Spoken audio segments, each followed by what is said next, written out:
here I have the original wheels for DUK.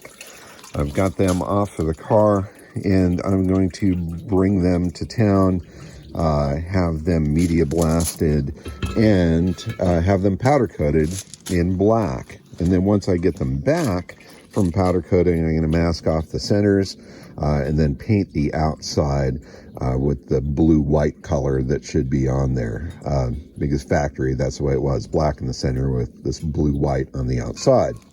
And the reason I'm going with that route is that the paint is so thick on these wheels.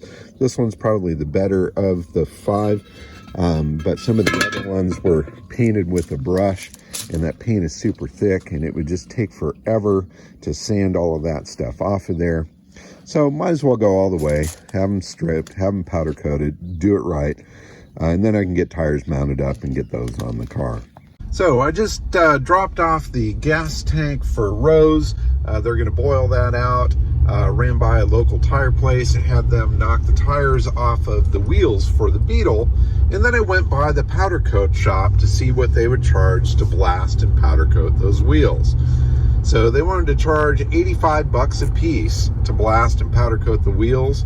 Plus, they suggested chemical stripping, which means a trip to Anaheim with the wheels, which that in itself costs $200, plus about $20 a wheel to chemical strip them. So add all of that up, and we're looking at about $600 or something to get the paint off these wheels and make them black. I think not. I'm going to stop by Home Depot, grab myself some paint stripper, and just do it myself. Forget it. $600, blow me. Not going to happen. So now the pressure's on. I've got the new white wall Firestones here. And so now I've got to paint these wheels and mount them all up. But before I paint them, I want to strip all this old paint off of here. Obviously, I wanted to save some money, not go with the incredibly insane quote that I got to strip and powder coat them. So I'm doing it on the cheap. Got myself some Jasco. I'm letting this soak in here, and you can see it bubbling up.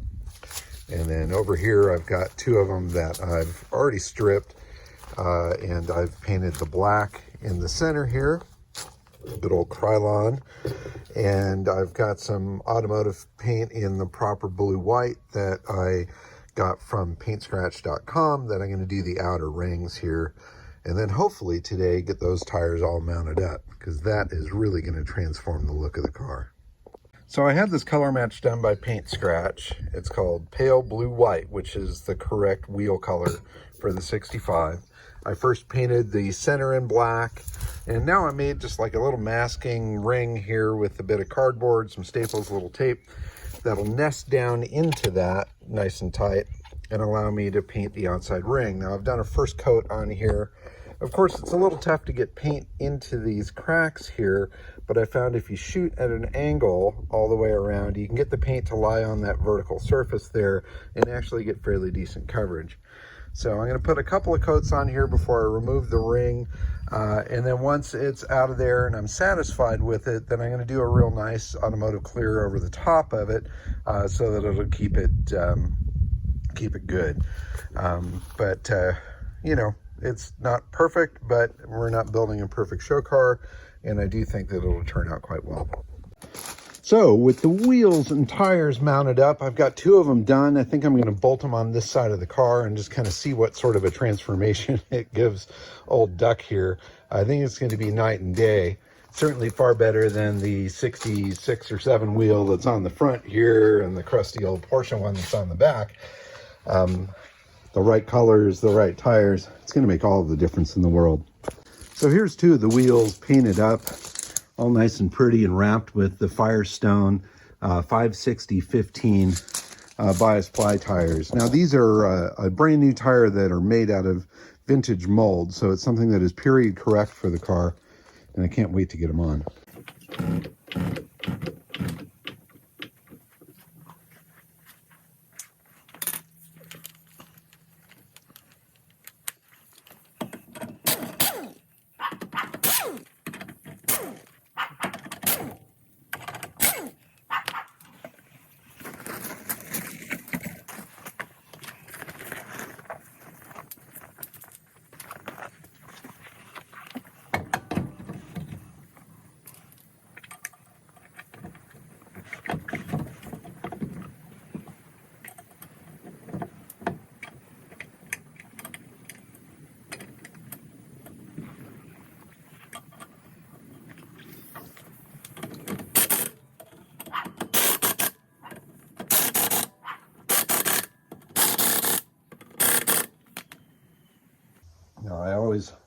point the bottom of the emblem towards the valve stem cap, or the valve stem, because I'm weird like that.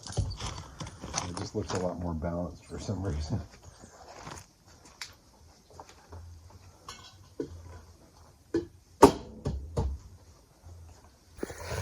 Oh God, that looks so good though. Absolutely amazing. Wheels and tires absolutely make the car. All right, I want to get the other two on there, and we'll get the headlight popped back in the front there and take Duck out for a little spin.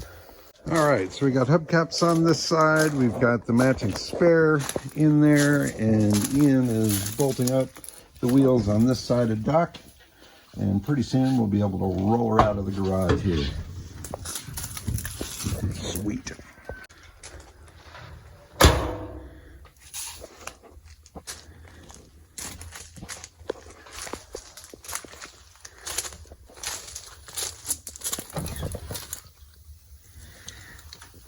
Cool.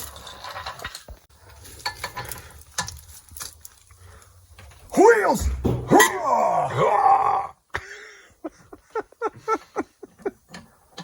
Hoorah! Hey!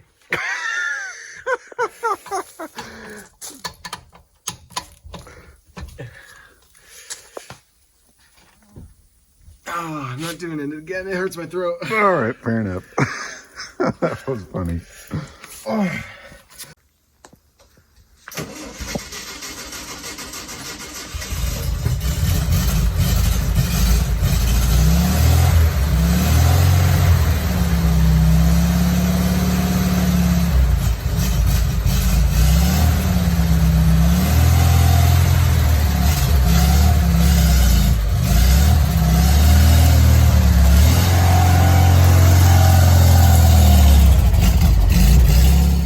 Wow, truly fantastic difference. Getting those wheels painted the right colors, getting some nice period tires on there, plus the detailing that we've been doing on Duck. The car is really coming to life. So now that she's got her fancy new shoes on, I think it's time to take her to town. There is a local VW cruise night going on that is away from the barking dog. And we can hop in this beauty, roll to town, see some other VW people, and grab ourselves a bite to eat. So, all right, let's go, Duck.